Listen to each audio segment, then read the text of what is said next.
Problem problem हे आहे की ती मुलगी आहे. आणखी काय प्रॉब्लेम आहे? जर माझ्या लाईफ मध्ये काही प्रॉब्लेम नसेल ना, हे तिचा लाईफचा सगळ्यात मोठा प्रॉब्लेम आहे. अँड बुलशिट ची इज वरीड आहे. हेच तर पाहिजे नव्हतं ना तिला. साला 6 महिन्यात ना सगळं बघितलं मी. कसलं प्रेम, कसलं सुख, कसलं रिलेशनशिप. साला रिलेशनशिप म्हणजे एंड युअर ओन हॅपीनेस. त्यानंतर all you have to worry about is तिचा बर्थडे, तिचा कुत्र्याचा बर्थडे, तिचा न्यू इयर. तो कधी तुमचा पण न्यू इयर होता. या मुलींना ना कोणी खुश नाही ठेवू शकत. A happy mood is a मेथ. आता तू बॅटमॅन वालीला बघ. जोपर्यंत तू बॅटमॅन नव्हता, तुम्ही तर काही करतच नाही ना, पुढचं काय ना कार आहे, मी तुझ्यासोबत कशी राहू शकते. जसा विचार होतो बॅटमॅन झाला, अगं बाई तू तर बॅटमॅन झाला, मी तुझ्यासारख्या माणसासोबत कशी राहू शकते. सर्व झालं नाही मूवीज मुळे झालाय. ब्लडी बॉलिवूड रोमॅन्टिक मसाला. एक मुलगा एक मुलगी, दोघांना प्रेम होते, दोघं सोबत. यानंतरची स्टोरी कोणी नाही सांगत. यानंतरची स्टोरी मी सांगतो. मुलांना मुलीला हक नाही केलं, प्रॉब्लेम. हक केलं तर चेप होत आहे, एवढं पण ठीक नाहीये. साली शॉपिंग खतम नाही होत त्यांची. पहिले कुशन झाले, मग कर्टन झाले. जेव्हा कुशन कर्टन सोबत मॅच नाही झाले तर आणखी कुशन झाले. साला माझ्या इथे मग एवढा आहे ना, विकायला जाईल ना, महिन्याचा खर्च निघून जाईल. आणि जी गोष्ट घ्यायची राहील ना, ती गोष्ट कधी नाही घेणार. 2 हप्ता दिमाग चालेल, टेबल घ्यायचा, टेबल घ्यायचा, टेबल घ्यायचा. साला मॉल मध्ये जाऊन सडली चप्पल उचलून आले. पुन्हा 2 हप्ता दिमाग चालेल, टेबल घ्यायचा, टेबल घ्यायचा, टेबल घ्यायचा. साला ऑफिस मध्ये बसतो, कॉल येऊन जाईल. कॉल उचलल्याबरोबर सांगतो बोलू नाही शकत. केवढी कठीण आहे गोष्ट समजायला. पण नाही, 2 मिनिट बोलशील तर काय होऊन जाईल. अरे 2 मिनिट बोललो तर तुला काय भेटणार आहे माझी माय, बरोबर तो बोलू शकणार नाही. त्यानंतर बिना आलोपी बोलून फोन ठेवला तर नाटक. साला सर्वात जास्त दिमागचा शॉर्ट आहे मोबाईल फोननी केलाय. साला कॉन्स्पिरसीचा पट्टा आहे पट्टा. आणखी यांची ऍड पण बघा, 1 पैसा पर सेकंद. आणखी बोला, आणखी बोला.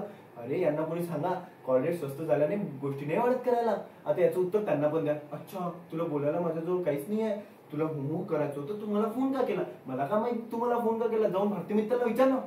आणि त्या ऍड मध्ये ना सांगून राहिलो कुत्रानी कुत्रीच होती. कारण की शर्ट लावून सांगू शकतो, wherever you go we follow. आणि तुला काय वाटते, कोलंबसला माहित नव्हतं इंडिया चालला, चुकीने पोहोचला नाही. त्याला माहित होतं. बायकोच्या भीतीने सांगायला लागलं इंडिया चाललो. नाहीतर विचारत होती कुठे चालला, कशाला चालला.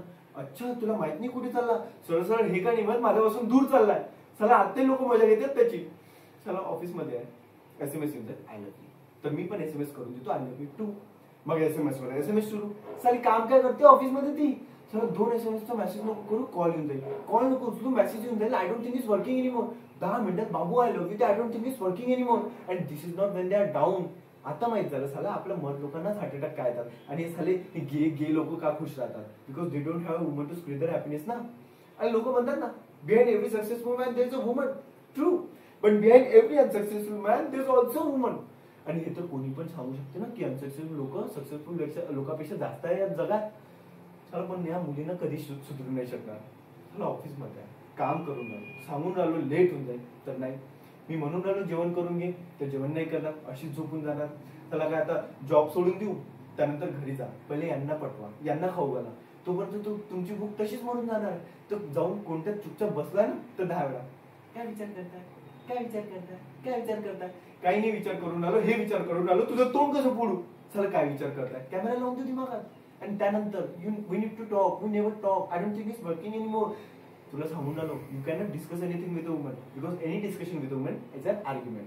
आणि बॉस आर्ग्युमेंट मध्ये तर तू यांच्यासोबत जिंकूच नाही शकत. कारण की आपली बेसिक नीड असते to make a sense in an argument. पण सेन्स सारख्या छोट्या गोष्टीसाठी हा आर्ग्युमेंट काय आहे ना. आणि आजचा आर्ग्युमेंट आज होणारच नाही, आजचा आर्ग्युमेंट होणार 2 महिन्यानंतर. सांग इथे आठवण नाही राहत काल काय बोललो. पण या मुली बरोबर सांभाळून ठेवतात. हे छोटं शस्त्र नाही, हे मोठं शस्त्र आहे. हे आता मोठ्या लढ्यात यूज करू. तू कधी ट्राय करून घे. तुला वाटतच असेल या पॉइंटवर तू जिंकशील, पण तिकडून आवाज येईल बोट खाली कर. तुला माहित पण नाही राहणार, पण तुझं छोटस बोट त्यांच्याकडे पॉइंट करत राहील ना. Whole argument will flush on to gutter आणि मुद्दा हरेल. How dare you point a finger at me. कोणी बनवणार, कोणी बनवणार. त्याला मधात आर्ग्युमेंटच्या मधात तर चप्पल उचलून मारले तर चालेल, पण तुम्ही जर बोट दाखवलं तर सारा मुद्दा संपला. त्या राणी तुम्ही गुलाम. चला त्या लग्नात नागिन बिन घेऊन काऊन वाजतं. कारण की बँडवाले पण सांगत राहतात की वादळ येऊन आलं तुमच्या जीवनात, त्यांची सिग्नेचर ट्यून आहे ती. आता सांग ती तुझ्या जवळ कशासाठी आली. सेम गोष्ट मी करू काय. तिच्या फ्रेंडला जाऊन मी कॉल करून सांगतो माझे प्रॉब्लेम सांगू काय. तर ती म्हणेल अच्छा तू माझ्या फ्रेंडला फोन केला, तुला सिंपती पाहिजे नव्हती, तू जाऊन झोपत का नाही तिच्यासोबत. जा घो.